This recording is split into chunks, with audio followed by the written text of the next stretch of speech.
eko na yede amount na yebobo so wie bebie phone lines na so de wadwenkyere no aba abra no nso abo apa ho sema edrununum anasa aduasa na wonso waba na yafa wadwenkyere no ewo sa kwan no so na bibia time kama kwaku bibia boko Eradi adom adwa me ho ye na wonso Eradi adom ade achi a yaba idie na ese wo se Eradi ayade ene mini ani jim are na mini ani jim na ne no anhwe ya mfiri ha yokufo be frem hey yewu because Tronados dodo right zinamini ani jim kura ye duru ye be ye ho adwuma as usual na won kasa ho ye Eradi adom ayo me ho ye wo ye sure so ho ye me ho ye wo ye sure eshui ho ye antuntumi mu ni oshiwi ho ye me so na obeka dia me body ni dia menim se di nyame ye no o de shoe no shoe place me body ni dia mitimi cooperative shoe no shoe place just say what levels but say normal obu ho no mo ase de woman beat ye ho no mo pa ne ho nyina so de bia just wantimi kura kire say but me body ni dia at least what lifespan bia was show lifespan bia timedeko ansa no menya problems but inya de pa enkane ande say no ane de bibia Entronados e banesa na ha dwinti mon ka no kra ni nkyere right mon ka no kra ni nkyere yembobo enkrata na so hu se waskata na egu we ye friend kati one pos wa kati one pos papers na rhapsody de ni bia na we ye Sompa delight bro for ni bi no but na bia mu say no kati one just ma kati apos wa kati one pos just say no order bia de da baby enti afa ni ye be hyehye mo de na laigon ni bia na say ana mo say kwa me nkroma ma mola yenkwe na yemo bonsam no so yo yamatiefo nyina ache esan so emamo akwaba na the bonkrata no ne aba no ene Ghana nkomo ne efe ne Ghana today no eno ne de ma wo no na mejina the Ghanaian publisher nim Ghanaian publisher was integrity and professionalism nti na integrity ne professionalism abeye adwuma pa na illegal mining ho sensem mene wo ka say Adamus yaka masem wo Sompa kase so sa osmafo he Ghana nsa ne fuma gudi nsem so Emmanuel Amakofibua o se wo madwuma amoye no ni omo nkrata nkom de ye adwuma papa de enju hwe krata so a bibia ye genuine na so ko fom a ni omo ye nyina ye ntrekese professor na Adamusufo enam kwan so a omo ye chese galamse pan we to galamse nso oman ne bra eno nti yajo omo nkrata de afro mesem tuti so obi si o ye Adamus Adamus operation ma process for nche no good board pani kwancho for da no wakopiem Royal Ghana Gold Refinery ya wono mo kobonko no ko ya abrofo na da homa no eno mu di nkomo yero asameja mfi Esquire wono mo bonko ma ehonsem ewo page 3 ewo Ghanaian publisher mo Richard ni Amakwe na no me offer delay ni show so wo kan sampa na no akra no nam se kase no so na se na wo Ghana today so wo mo be yi ano lawyer fo no aye Joanna Akwe so awade no kromo ja na Akwe na dandi egusu dandi ne so yede aya semu wo mo ja awade sa Adwoa Asare wo he na wo kunu Obrempong na afra wo Teresa Obrempong na wo ja awade a o de Obrempong ne yede say well I don't know but say no bia di nimu no Christian Love I think so recently one of the papers menkai but omo yes omo di ni Christian Love ja Pastor Love what is we issue love ni bim and no correct Ende no kore. Ti munya kwe ne ka. Wanya kwe bio. Enti ma me Joanna. Na lawyer for aba bonte ka say Richard Niama kwe mo offer si delay show so ko ke kan sem no say no da so no. Yeah na e piano to so. Business mogu. Wako ya ko ke kan sem bebre na wo de ne ho de da ansa na obe shi Joanna. Ese se ni nyina ntro. Nese. Ese o shi ana wan si di kuro ni bi Joanna kwa na ese ma na ese o me no mo hom de amu ma mo hom yi. No, you see, I don't think say Ocean, but the lady has played a major significant role in his life. And he said, "Bibi kura na abana ebia eniema nkoya. You cannot rubbish her efforts in your life." Okay. What you say? Okay. But what said the lawyer for ne can one person or much maybe programming baby. Now one person or much say the guy presented his case as if we say no de ne ho ansa now no be ware what that pem so because uchi passat in 2010 I mean the pictures be me hu ye oh say wedding no one now fund na camera me fund hwe me photo ye kura mi oba na me fund wedding no o kan yu me hwe me photo ye kura mi na hwe me ene me hu ni pictures ni hwe me photo ye kura mi ni ene no. If your justification is the fact that you funded the entire wedding, okana you ye and all that, I mean that's very lame. And I will say, you who are back here. Nankamena member fund the wedding. You who are back here. Now, some of what you poor, the Ghanaian publisher, what can be her? Was it leadership must tone with responsibility? Leadership, I can ene asudie ene asede enko nankra na munya say me leader so na ne oye leadership na ne me di wo the Ghanaian publisher mu wa ha say na wuntumi mfoni da page 3 ha ene won ma ne nsa so na ohwe colored no wa ha de a wo MPP for colors but we be do black and white and they are black and white ene won ma ne nsa so say one love me amini chairman 1 so attorney general babo ntero ka say wuntumi wonya galamsey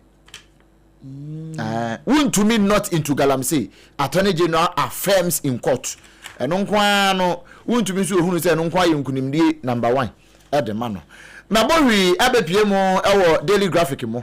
na daily graphic mu page 13 when am ko shase de afri nam san de aba ena wode aba hai controller and accountant general me anu ofa ena wode nimfoni abeto ase ye akwasi agei one na air controller and accountant general was say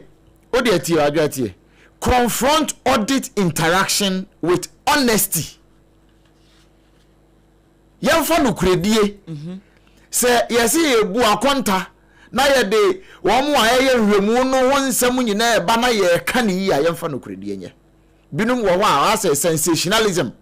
and emotions ni eja honesty na to nchen yamfa meka tetebrofo honesty and as a honesty yamfa no nya adwuma na bibia nkoboko Buankra inland port critical to economic transformation ese din ketia na ka say enti Buankra inland port president Kufuor ne shase kasa na do so se kasa nso aye sem frama uka I don't know can you company Kufuor do ka kire the late professor Moses say kasa na e too much our friend professor do later Ghana so dey say mo betwam ko hey was it kasa nko akasa tenten I don't know say John kasa tenten en toponko no aka na saa enti awon sam wo ha enti Buankra inland port no sampani fo beye sa wono monye daily graphic dey aba e wo page 13 na page 3 eho ana kase ba akoda akoso mo back on stream na dai ani dum so yi still amount for a timetable ne mai 2 units restored, full recovery expected this week. Entimunya abotre, we yam timetable bia. We ye oswafo a wo hwe anyina mahoden sem so Dr. John Abdullahi Jinapo. Ya prekusogo mrashe bedwani. Nimfoni eda animu a wode aba ewo daily graphic mo. Na daily graphic ho na no mehuna de bi ha. Ma mehwe na memoso tew. Emfa emma. Samofo adwempo. We say power crisis na ene na mu no. Tie ne waka. Progress, accountability, and the road ahead what the about was a move adwempo mu e wa ha na amanfo so ne awom hu no ene ne awom peso omaka e de fa ho eno so what the aba se move adwempo na se ho no a na eguo me bohwi na magina Ghanaian Times mu ne ebere no nti ye be bo ne tew sane Adamus yaji omo lisi omo license everyone nsem no me ka ewo the Ghanaian publisher mu no Ghanaian Times so what the aba ni nyina ye Ghana for de no a dum so scare across mobile on stream power supply to improve we near daily graphic what the buy no and a Ghanaian Times so upon kakra de abey na yase mampani wakotwa homam kama pa airport concourse project no a wo moye no eno so what the honsam kakra de aba na Ghana Armed Forces wo mo de enkratase bi aba be confirm wo mo see 3 civilians 7 assailants obi ashada kuom ya eno ye Adwoa attack ni akoso no na akoya wo hosem pa ya wode ehonsem ede aba ni nyina ya Binduri district ensensem wa akoso Upper East emfafrem ho no ni nyina ye awehosem a eno honsem wode ehonsem kakra ede aba koto so se ye minua bay my gift your worry mensa send him phone you say that's the thing aye ipa o ma I say court nsem ni ntia ma say the thing cry style towards active to as a style bi so why say nka mo hot trial no court about to egu was so one now okay from Ganyo forestry guard ya bi ko bo ni tuo voter region no asam na nkasa no esi ye ewo Kalakpa resource reserve no mu ho ewo wo mo fra ho se adozi kope eno eben mafi kumase ihu abekan ye ho eno wo voter region na abante no weekend ya na o mape no krabe na awrahu Rafael Ganyo small boy say 32 to 31 years ana ehonsem no ayasem kase pa samufo adwempo wono de wo ka we daily Ghanaian Times wono wo ka apomdensem a turning point in the malaria battle, let's not lose focus. Asem ni yeti asakwaku kon mo we ye na ye mfiri kwampa no ho baby ayade kro no ye mfiri ho ano eye si ebetu 3D malaria ebetu ase no na ya na na adwo ka amon peta no ba mr ni bio na be boa mo yo mame mo wi na me magina mu e wo chronicle na me mfansi ha enne no bre no nti se maka cho sensem wo akire ho na chronicle ne wade baaye no wo se ya yenkenka ya kubu James 2:10 na eno men kan ansa oba anya botre yedu akire ho na ye de last one na ba na ye de Yakubu e de awo no e de aye foundation scripture ne ye de akan ya dwen na Priscilla omanfo a wa Priscilla say hit goldface wo mo adwuma wo mo ye no e da mo pro mo bia ho no ampam wo na mo pam wo ma wo no mo nyina betu every Priscilla krom ho do awonsa mo ha na adwati he papa ye friend professor Echampon Kwame Echampon oye senior fellow ewo CDD one day ka say na bro free just one na betimi a kire mase 6 in 10 Ghanaian children facing education crisis. Na chese uyi enkoda edu esi ho no momo ye Ghana fo a emunsia enya mbasua papa na omaya ya say education is the key ana manfo abo master key no ana manfo asesa padlock no enti say ye the padlock edu e de ama nkoda ye education padlock na emunsia padlock na wenareche asam no niti e watwa mu anu no padlock no awenareche yo na maba semufo adwempo no so eho na ne me de beka mansem no nti meto me bo ansa na ena no sane Jordan no nra no pampo wono bo so wo anapa no nsia kase no mu no pa e wokopiem mrase bedwam a baabi a me wofa Emmanuel Kwame Bejira ne kwanom ti no a woda no no eye na gi kwanom ti no wo mo ko atoabo ekwohwe ho wo mo firi won so wo mo kra san kokko mia hodo ko Ghana gas ho wo mo kohwe ho je se recent plant disruption no course so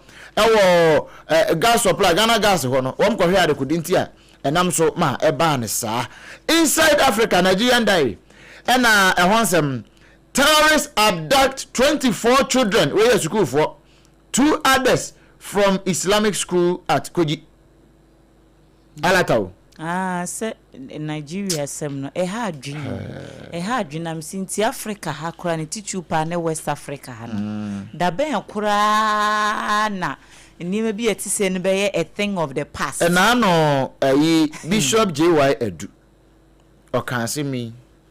still yam fight me sister bia me kan se mi ya me start refer no 31st December 2025 na ye wura 2026 mo ne nkwam sha wo de ma wo man no wo kan say Africa francophone countries America ho wo mo sabi omunsem hunu na wo modi no 2026 and beyond ebekoso na Mali for the na start no na ekoso na say yanhwe yie wo man Ghana mo ba befra yen enu nti no wo bo man ne kokko say yanhwe akatu asem no say akatu asem no say eno say yen kan wie eni say Mali de na ahase no Mali kuro ye wo mo dimirika ansa kora na Burkina eba ku no so na Burkina eba ansa na other countries enna Mali asan ahase oh say Burkina papa no a odi Traore me fa se Traore wo say ne chese no wo say ne ye di tu ahye ho ya kwatamte no wono asecure ne ho na wo mo di na chin so enna mama ahodo na efra ko phone countries ne so say ahye free francophone countries na nsana e de atete afa ho enna nkrofo nsu gu ase ho na nsem hunu nwo mu gu South Africa ho nwo mu di mo South Africa fo nsem hunu enwo wo mate ase ho nwo mu di enno o makọ attack bullion van anadwo no bullion van o makọ attack bullion van agi bullion van mu sika nyina mo amompa adwuma manfo ye adwuma so so na mo pampam mo amo chese akwadworo na aye wo mo adwade o de fa guide to aso na uri a na okofa ba na fe okofa tiefo ba na mde semufo adwempo ene Yakubu 210 no na me de ato aso wa guide na kuransem krona no wo mo de baaye oh okay daily guide ye Richard ni amakoi nensem no emranim for the man ex-wife no chese we a prejudicial interview because asem ne wo court enti se wo be grant interview na wo be cheche ne mamusa na akwa it said de wo pese wo paint picture bi contempt betimi a contempt pese wo paint picture bi ni ade a I don't have a problem with the interview actually, but new bi wo ho no mananke se or reserve especially the na eye court matters no nanke se o de two baby kura ne wa biebiem Adamus resources mining leases revoked. Enti eno so ho asem eda hanom se Adamusufo no wo obi a ma mutumi se munye adwuma. Mo nso makọ ayete se franchise. Na wa lease di omo so di akomo bi foforo. Na wo mo na abeye gala. Ba mo nso no nanka mo adwuma no ye regulated. Se Ghana ha no. Kwabrane akwaje license. Se wo de koye adwuma se Ghana ni kura no. Ubeko na China ni na no agye mu de ama China no de ne krata ebo China ni ho ban me say enti eno so ho asem pythons take over Kumasi ECG substation say enra ye kan ho asem kire mo say eyi onini mienu ana ne ye beka na onini o de kan onini na mienu akese pa o enye easy ma ho video no na easy o sa me haye o hey there is any omo kan no minim say ni a kwaku omo soso videos na YouTube adwa minim say ni ene bia hu ni da ho videos na YouTube ana ne hu ni film de ni bi da ya na hu no enti na so omo soso we mo enchere me mai sawo chia enchere me mai na yo be si da ka ahomam ba omo soso ena omo wowa say de wo ani so no sawo ya no wa ye free omo nchen ba ne de we mu na wa hu say na branch na aso ni ti no na ba ku kita ni ti ba ku kita dua bottle of ni gum ya mo de edua bag ibio eno kra nya 5 kilos bag edua bag ibio na ni ka sie na ko edua bag we sa I said you get your centron also. Omo gusu twantron. Omo ka no kra ni nchire. Ya sesa omo de omo akoma Kumasi Zoo fu. Se omo form nkogu ho. Se omo restore power to area ho Ashanti West oma restore power nti eno so ho asem wa heat gold fields must stay residents no na eka omu kire mu se nya ade a won bepene ama ya pam sa nkrofo na free honom kora enti mu amoye yae na heatifo mu nya wo mo omo ye adwuma mu nya wo mo ena akosu aka atu no wo se wade pragia bi asi ha ena manfo building tita siesie chi ena na pragia what has anyway say free bono honom na eba enti na bia we use pragia no the Adwoa Asare Wesley private members bill the tight armed robbery tight 200 the Adwoa Asare Wesley private members bill that is what I'm not gonna me who Wesley na am ka better this first time no can the tight armed robbery tight dash 200 terms and conditions. There's a tight in the 200. Come to my funeral, come to my happy birthdays, school fees, light bills. Na ono ya nan bro funu siawe. And see what you said tight in patro and yet tight near the ebonswa. Yemfa tight into your light bills. Yemfa ko tua obi 200 Ghana tight in fam ko bonswa ko tua school fees inside fam ko birthday. What ya say wutua watua de wo de beye de enye wasem a. Ene yeso ye ka say asore empanyifo no. Tight na mo wo de ye bibi na members ni hu a they will even pay without complaining. So tight na me can will be about asore ni wo mu 10-20 years. Apata na amoti ase na no na amoti ase enso de bia wo mutua wo mu wie enso so ne yakobo nsansa ne yakobo 5 million enti aba ne sana nipa no wo tua kro feel say o we sika mo fanya hwe no ne asem na wo de ye bibi na nipa no wo hu improvement da kro beba ne ato AC abo asore dem ho the next time eka ese eno anu ye Pentecost for no anu de gba asore ne ho bra na anu ba stop bi am hu ya donated by Church of Pentecost tight no and now ne nam kwan ho a ye wo project be brand sorry be ba na age aboso a wo ye it is a wo bibi sana you will not even complain Pentecost University enya tight ye de ye ho adwo back center ye o ma besi ni kakraka ya womo ede ye niema yi event centers ni ade enya no anu tight no a ye de COVID ba ye they donated those centers for free amount for insori ni bi the cars ma NCC mo de koye campaigns o ka say dan wo de tight no anu ye de ye exactly mo nyire mo ntua mo 10% kreswa Prince David Osei criticizes Mahama over doing so. Enti actor and was who have no atumache. Now they have to come out and say something. Megan Thee Stallion confirms breakup. American rapper was one in a boy no Clay Thompson womo jai womo twempna yi friends say almost a year ni womo so womo jai ni mbi womo hu awie I'll shock everyone at 50 years Nana Mama Brown was say one who did 50 years a bit niema bia obe yeso obe disrespecting obe kasakasa nanim obu ho no ase obe two fun so obe ho na jealousy was say sankofo nyina won twema mo because odi 50 this time no nye agro bre ko ne mere wabu ma no anya agro bre kura enti anya afi na wo ba be ye bia wa ha ne ade enti eno so ho asem ena no pay daily guide afabi ediaba Prophet Uche receives Otumfo gold medal.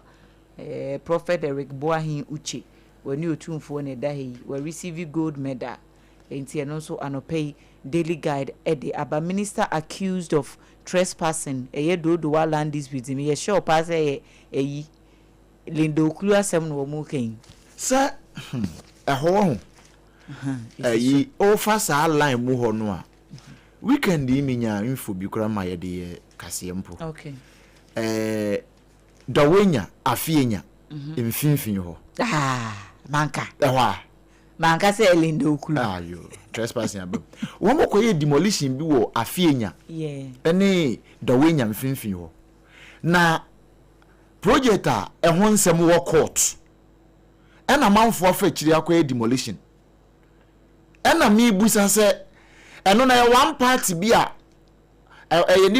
parties bi na wɔn twe manso ama residents ne mom na ɛte ho mpɛn yɛ sɛ aso mmienu nya ntɔkɔ a ọmọ a nsensan ya wase no ɛna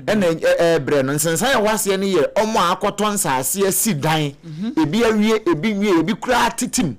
na without notice yakɔ dwiri dan na to agu wo brɛ ko a wɔn yɛ so wɔn kɔ demolition first one no asɛm no wɔ kɔɔta wɔn nka nwie mene wɔ kasa kyena nyame yɛ adom a ɛna kɔɔto bɛtena asɛm no so no wɔn asan afa kyira kɔ bubu dan na to agu akɔ dwiri amanfoɔ dan ato agu ewa afie nya dodo afie nya dowe nya mfinfin ho no a na it's very unfortunate say ewo court nti yempese e beka ho asem be but ewo court nso enna kwabrane akobu dan na to agu now we will be watching and be looking on for court no action nyame ya domo china. Okay, right. Abusua mamempeke wo calls no na oba wo 1 minute 30 seconds